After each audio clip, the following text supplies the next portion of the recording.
ርካሽ አትሁኑ። ማንም በሕይወታችሁ ልክ ዋጋ አይተምንላችሁም። እናንተ የሆናችሁትን ያህል ማንም የሚገባችሁን አይሰጣችሁም። ሰዎች የእናንተን ዋጋ መዝነው ነው የሚከፍሏችሁ። ሁሌም የሕይወታችሁን ዋጋ ከፍ ለማድረግ ከፈለጋችሁ ሚስጥሩ ያለው እናንተ ጋር ነው። ባለቤቱ የናቀውን ማንም አያከብረውም አይደለም የሚባለው? አንድ ጥያቄ ልጠይቃችሁ። እናንተ ለራሳችሁ ስንት ናችሁ? ምን ያህል ነኝ ብላችሁ ታስባላችሁ? ምንስ ይገባችኋል? ሰዎች ለሕይወታችሁ ዋጋ እንዲሰጡ እንዲያከብሯችሁ ከመጠየቃችሁ በፊት እናንተ መጀመሪያ የራሳችሁን ዋጋ ጠንቅቃችሁ እወቁ። ዋጋችሁን ካወቃችሁ በኋላ በሚመጥናችሁ የሕይወት ልክ ተመላለሱ። በነገራችን ላይ ሰዎች እንዲሆኑ የምናስተምራቸው የምንፈቅድላቸው ራሳችን ነን። ራሳችንን ስንንቅ ሰዎች እኛን ይንቁናል። ራሳችን ባከበርነው ልክ ደግሞ በዛው ልክ ያከብሩናል። የቀረቡ ሴቶች በቁም ነገር የማያዩ ለምንድን ነው? ሁለቴ ሶስቴ ጥለው የሚሄዱት ብቻከን ያለከው ለምንድን ነው? ብቻችንን ይሁንብ ወይም ደግመው ደጋግመው ሴቶች ትተውን የሚሄዱት ለምንድን ነው? መቼስ ምክንያት ይኖራቸዋል። ብዙዎቻችን ግን መልኬ ነው፣ ሰውነቴ ነው፣ ወይስ ከኔ የተሻለ ወንድ አግኝታ ነው፣ ወይም ደግሞ ሴቶች እንዲህ ናቸው፣ በቃ ራስ ወዳዶች ናቸው እያልን ምክንያት እየደረደርን ነው። እያንዳንዳችን በየቀኑ አዲስ ዕውቀት ራሳችን ላይ አዲስ ማንነት እያመጣን ካልሄድን እና ተመሳሳይ ሕይወት ልንኖር እንችላለን። ተመሳሳይ ብቸኝነት ሊደጋግመን ይችላል። ብዙውን ጊዜ ወንዶች ሴቶች ጥለው የሚሄዱበት ምክንያቶችን ከታች እየተመለከትን እንሄዳለን። የመጀመሪያው ማንነትን አላወቅከውም ወይም ደግሞ ትኩረት ለመሳብ ትሞክራለህ እንጂ አይደንቲቲ ወይም እንደዚህ ነው የሚባል ማንነት የለም። በየቀኑ የተለያየ አይነት ስታይሎችን ትከተላለህ። የሆኑ ሰዎችን ለመምሰል ትሞክራለህ። የራስ የሆነ ማንነት የለም ወይም አላወቅከውም። አንድ የሚወደድ የራስ የሆነ ማንነት ማየት ሲያቅታት ጥላ ትሄዳለች። በጣም ትኩረት ለመሳብ ስትሞክር ይቀርቡና ቶሎ ይርቁሃል። ምክንያቱም የበዛ ትኩረት መሳብ ኮንፊደንስ እንደሌለህ የሚወደድና የተረጋጋ ማንነት እንደሌለ ስለምታውቅ አንተም ስለምታሳይ በዛ ምክንያት ትተው ይሄዳሉ። ጓደኛ ማድረግ ይፈልጋሉ። ረጅም ጊዜ ከኛ ጋር ለመቆየት ጥረት ያደርጋሉ። ምክንያቱም ማንነታችን ነው የሳባቸው። ብዙ ሰዎች በተለያየ ነገሮች ይሳባሉ። ከንፈር ይስባቸዋል፣ ሳቅ ይስባቸዋል፣ ወይም ደግሞ የመዝናናት ተጫዋችነት ሊስባቸው ይችላል። ነገር ግን የሚያቆያቸው ግን ማንነታችን ነው። ኳሊቲ ያለው የሚወደድ የተረጋጋ ማንነት ያለው ወንድ ተወዳጅና ተፈላጊ ነው። ሁለተኛው የበላይነት ለመሆን እየሞከርክ ነው። ልክ እሷ በምታወራበት ሰዓት አንተ የበላይነትን ልታሳይ በምትሞክርበት ሰዓት ላይ ጥላ ትሄዳለች።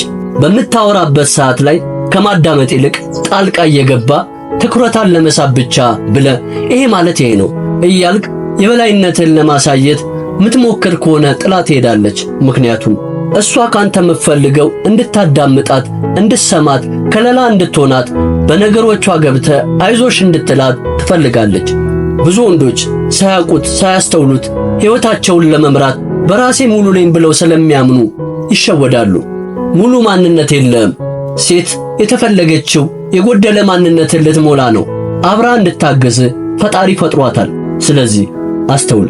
በሕይወት ውስጥ በማንኛውም ነገሮች ላይ ሙሉ ነኝ፣ ለነገሮች እኔ በላይ ነኝ አትበል። ሴት ብልሃተኛ ነች። እንዴት መንገዱን እንደምታሳይ ፍቀድላት። ዝም ብለ በጭፍን አትጓዝ። እሷ ከመጠየቋ በፊት እርዳታዋን፣ እገዛዋን ጠይቃት። ታስፈልጊኛለሽ በላት። ያኔ አብራ ትሆናለች። እኔ አደርገዋለሁ፣ እኔ በቃለሁ አትበል። እሷ አታስፈልገኝም አትበል። የቀረበች ልታግዝ፣ ልትረዳ፣ ከጎን አብራ ልትሆን ነው እና በፍጹም የበላይ ነኝ እኔ አትበል። የበላይን ፈጣሪ ተመልከተው። ያኔ እሷ ታከብርሃለች፣ ትሰማሃለች፣ ትታዘዛለች። ምክንያቱም ማንነትን ስለምታውቅ። ለሴት ልጅ ክብር ትሰጣለህ። በራስ የምትተማመን ሙሉ ሰው ከሆንክ ፉክክር ውስጥ አትገባም። ፉክክር ውስጥ ስንገባ እኛ ሐሳብ አይኖረንም፣ ደስተኛ አንሆንም። ሁሌም የሆነ ነገር ማሳየት እንፈልጋለን።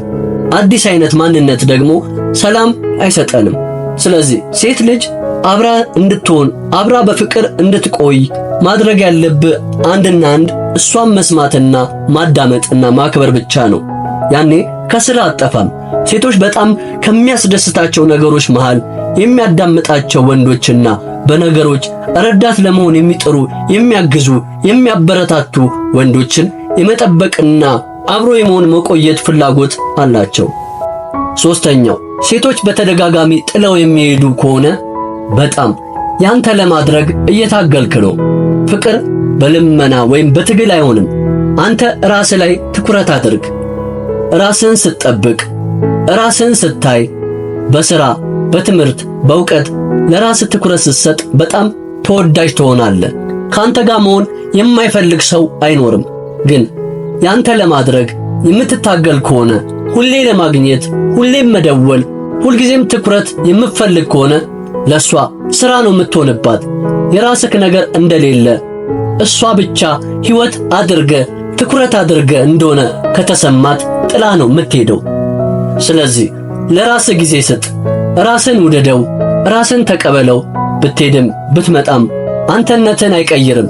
በራስ መተማመን ይኑር። እሷ ያንተ ለማድረግ የማትታገል ግን ደግሞ እንደዚሁ በሕይወት ብቻ የምትወደድ ወንድ ሁን።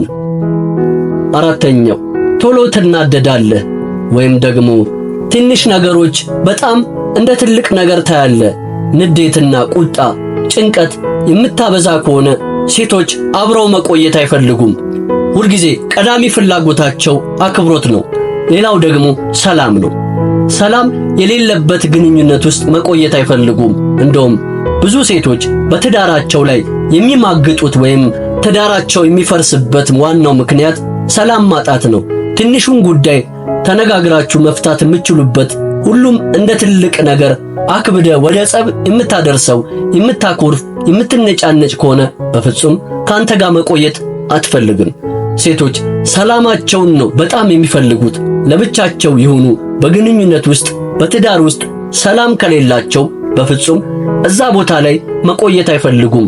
ስለዚህ ካንተ ጋር እንድቆይ የምትፈልግ ከሆነ የሰላም ቦታ አንተ መሆን አለብህ። አምስተኛው ደግመው ደጋግመው ጥለው የሚሄዱበት ምክንያት ልብህ እንደተሰበረ ነው። ልብህን አላከምከውም። ልብህ ሳታከመው ግንኙነት ውስጥ ስትገባ ምን እንደሚፈጠር ታውቃለህ? ተጠራጣሪ ትሆናለህ። ደስታ መስጠት አትችልም። ምክንያቱም አንተ ደስተኛ አይደለም። ሁልጊዜ ጥላኝ ትሄዳለች የሚል ስጋት ውስጥ ትሆናለህ። ልብህ ጤናማ ካልሆነ ለግንኙነት ዝግጁ አትሆንም ወይም አቅም አይኖርህም። ደስታ መስጠት አትችልም። ውድ ቤተሰቦቻችን ለዛሬ የነበረን ዝግጅት በዚህ አብቅቷል። በቀጣይ የተለያዩ አዝናኝ አስተማሪ ፕሮግራሞች መልሰን እስከምንገናኝ ድረስ ለቻናላችን አዲስ ከሆናችሁ ሰብስክራይብ፣ ላይክ እና በምንሰራቸው ፕሮግራሞች ዙሪያ ያላችሁን ሐሳብና አስተያየት በመጻፍ ቤተሰብ ይሁኑን እንላለን። መልካም ቆይታ።